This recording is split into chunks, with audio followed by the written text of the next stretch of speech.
वैशाली लोकसभा की सीट हम लोगों के पास रही है और आने वाले दिनों में भी पुनः लोक जनशक्ति पार्टी रामविलास का प्रत्याशी वैशाली लोकसभा से चुनाव लड़े। इस न्यूज के प्रायोजक है अफजल फर्नीचर।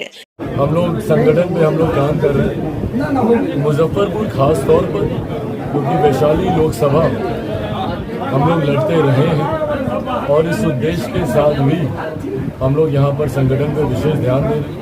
पिछले दिनों भी एक बड़ा कार्यक्रम यहाँ पे किया गया था। वैशाली लोकसभा की सीट हम लोगों के पास रही है और आने वाले दिनों में भी पुनः लोक जनशक्ति पार्टी रामविलास का प्रत्याशी वैशाली लोकसभा से चुनाव लड़े। इस उद्देश्य के साथ संगठन पे यकीनन यहाँ पे काम चल रहा है, पर आज जिस उद्देश्य से यहाँ आना हुआ बहुत व्यक्तिगत है। हमारे संसदीय बोर्ड के अध्यक्ष चुलबुल ठाकुर जी, इस समय पूर्व से उनका स्वास्थ्य थोड़ा सा खराब था, वो आज सिर्फ और सिर्फ उनसे मुलाकात कर उनका हालचाल जानने, उनके परिवार वालों से मुलाकात करने के उद्देश्य से आ जाना हुआ। अच्छा, आईएएस के पाठक और शिक्षा मंत्री के बीच जिस तरीके से विवाद चल रहा है उस पर क्या कुछ कहेंगे? भाई ये दिखाता है कि सरकार में कितना मतभेद और कितनी तनातनी है। अगर एक अधिकारी और एक मंत्री के बीच की बातें अगर इस तरीके से खुल के सतह पर आती हैं तो कहीं ना कहीं वो सरकार की भी पोल खोलती है और गठबंधन की भी दरारों को दिखाती है। बट बहरहाल ये इन लोगों के बीच का मामला है, कई तरीके की बातें कही गई हैं। सरकार क्या उस पर कदम उठाती है ये निर्णय सरकार में ही लेगी। बिहार फर्स्ट, बिहारी फर्स्ट जो आपका नारा है उसका क्या उद्देश्य है? उद्देश्य एक विकसित बिहार का निर्माण है। आज की तारीख में चिंता की बात यह है कि बिहार के ज्वलंत विषयों को छोड़कर हर विषय पे चर्चा होती है। रामचरितमानस पे चर्चा होती है, सरकार बनने गिरने पे चर्चा होती है, विधायकों के टूटने भागने पे चर्चा होती है, मुख्यमंत्री इस गठबंधन में रहेंगे कि उस गठबंधन में जाएंगे उस पर चर्चा होती है।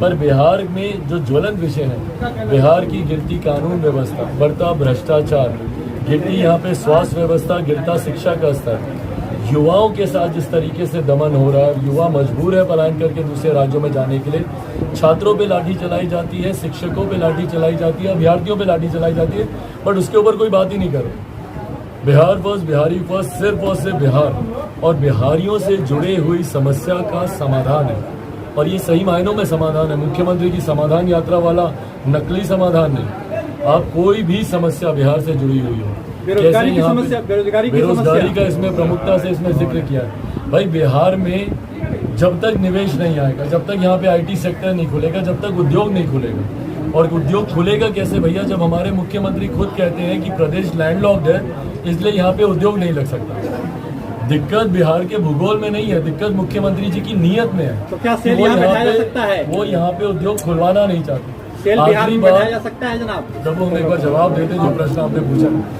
आखिरी बार मेरे मुख्यमंत्री ने इन्वेस्टर समिट कब किया, कब उन्होंने निवेशकों को यहाँ पे बुलाया कि भैया आप आइए निवेश कीजिए, यहाँ पे आईटी सेक्टर खोलिए, उसके लिए हम आपको सुविधाएं देंगे। तो जब तक आप इन चीज़ों पे बात नहीं करेंगे, यहाँ पर एक से मतलब कृषि प्रधान प्रदेश है भैया, एक से एक उत्पादन होता है, क्यों नहीं यहाँ पे प्रोसेसिंग यूनिट्स लगाए जाते हैं। यहाँ की लीची दूसरे प्रदेशों में जाकर, दूसरे देशों में जाकर 4 गुने 10 गुने दाम पर बिकती है, क्यों नहीं उसको यहाँ पे प्रोसेस किया जाता, क्यों नहीं उसकी पैकेजिंग मार्केटिंग की जाती। तो इन तमाम विषयों को लेकर बिहार फर्स्ट, बिहारी फर्स्ट में विस्तार से हम लोगों ने चर्चा की है। क्या पूछ रहे थे? अच्छा, आपकी जिम्मेदारी भाई समय बता देगा, इसमें इतना चिंतित होने वाली क्या बात है। और वैशाली की बात करें तो वैशाली लोक जनशक्ति पार्टी लड़ी थी, लेकिन इस बार बीजेपी है, बीजेपी भी तैयारी कर रही है। और पिछली बार भी हम ही लोग लड़े थे 2019 में वैशाली लोकसभा, इस बार भी लोक जनशक्ति पार्टी रामविलास ही वैशाली से चुनाव। जमुई से फिर कौन लड़ेगा अगर आप हाजीपुर से लड़ते हैं? तो ये सारी चिंताओं के लिए हमारे पास हमारे संसदीय बोर्ड के अध्यक्ष भी मौजूद हैं, तो ये सारी चिंता इनके ऊपर सवाल उठ रहा है, वैशाली में कौन जाएगा, हाजीपुर कौन जाएगा, जमुई कौन जाएगा, तो ये सारे सवाल उल्लास पांडे जी के हैं। शादी का फर्नीचर सेट सिर्फ 34,500 से स्टार्ट। विशेष जानकारी के लिए अफजल फर्नीचर के YouTube चैनल पे विजिट करें।